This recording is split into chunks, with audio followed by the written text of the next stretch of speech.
She's the most successful woman to ever hit video games. With 10 years, $15 billion, and 30 million games under her belt, Lara Croft has gone from idea to icon. Here's where it all started. In 1995, a young British animator named Toby Gard had an idea for a brand new type of adventure game. Featuring a male lead, the 3D third-person shooter was set in mysterious Egyptian pyramids and Aztec temples.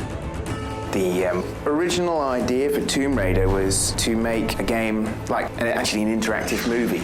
It got me incredibly excited, and that was really the core idea. A core idea he had while working at Core Design in the small UK town of Derby. He said, well, I fancied doing this game in pyramids. And I said, yeah, that's kind of cool. And he's got this guy on the screen with a whip and a hat. And I said, that's why he's bloody Indiana Jones. I mean, you know, you can't do this. So began the quest to design the character into something truly original. The leading man underwent, well, a sex change. Early iterations were based on a South American woman named Lara Croft. Core Design wanted a UK-friendlier name. The name Croft came out of the phone book. The team sat down and the writer came down with the phone book and just went through the pages and called out things that caught our eye, and we'd go, oh, no. Several names were put to a vote. Lara Croft took first place. Gard's gift to his new heroine, an unreal endowment. The goal was to have her as an exaggerated representation of the female form. That was the reason why she has such an exaggerated and caricatured figure, especially at that time when realism was impossible anyways. And suddenly there she was, Lara Croft on screen. Love at first sight. Hardly the case with one of Lara's hopeful platforms, the Sony PlayStation. Believe it or not, Sony USA initially rejected early versions of Tomb Raider, asking for more materials and a better game. Long hours and late nights became the norm for the 6-man creative team at Core Design, including an ambitious young engineer fresh out of school named Gavin Rummery. I created this tool called Room Edit because the whole game was set in tombs, and it seemed a very good idea. We built rooms connected through a doorway into another room. I was thinking like Tutankhamun's tomb, things like that. That's the kind of thing we'd be doing. The results? A groundbreaking and innovative system of grids and complex levels. The intuitive control system allowed a vast set of athletic moves and mobility through water, which would blow popular 2D side-scrollers of the time out of the water. Sony was sold and eventually got on board alongside Sega Saturn. On Halloween Day, 1996, Tomb Raider hit store shelves. The title's impact on the industry was instantaneous. Praised by critics for its gorgeous graphics, crisp full-motion video cutscenes and unprecedented gameplay, Core Design and parent company Eidos had a hit. The first day of sales was extraordinary. You know, she went straight to #1 in a matter of minutes, effectively, and stayed there for a very, very long time. We as a company realised this was not just a video game. It had all the attributes, all the foundations, all the platforms to actually turn it into a true entertainment product. I've been told that if you took all of the copies of Tomb Raider that were sold and piled them one on top of the other, you'd have a building 27 times the height of the Eiffel Tower. What a monstrous, monstrous hit it is. But not everyone decided to share in the riches. In 1997, at the height of Tomb Raider's commercial success, Lara's creator decided to leave the company.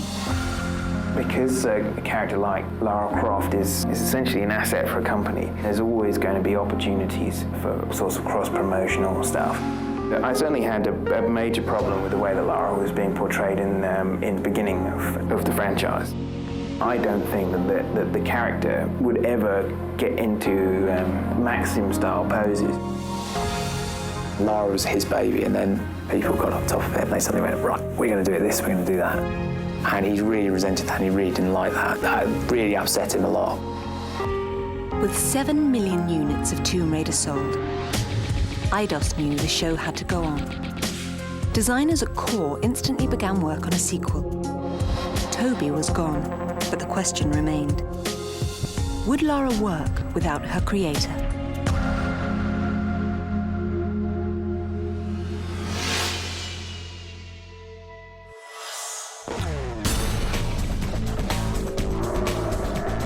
By the end of 1996, Tomb Raider had become a household name overnight.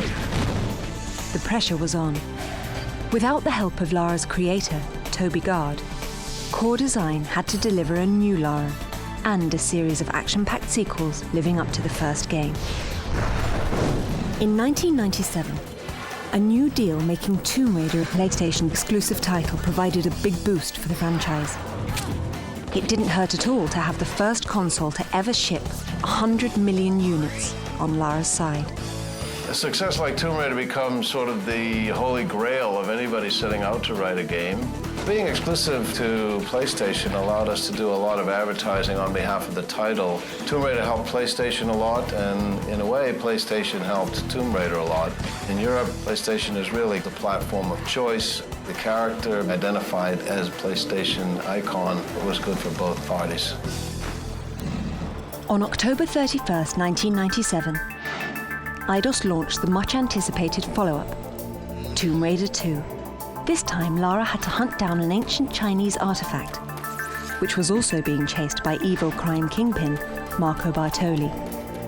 Core Design worked tirelessly to ensure that this chapter was filled with explosive action.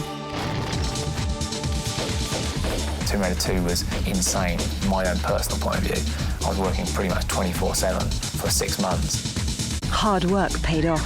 Players got their hands on some cool new weapons and gadgets, while cruising the world in a variety of innovative vehicles, like a snowmobile in Tibet or a speedboat through the canals of Venice. I always just loved it, actually. You could bomb around the canals in Venice, and I always thought that was really cool. And so did the rest of the world.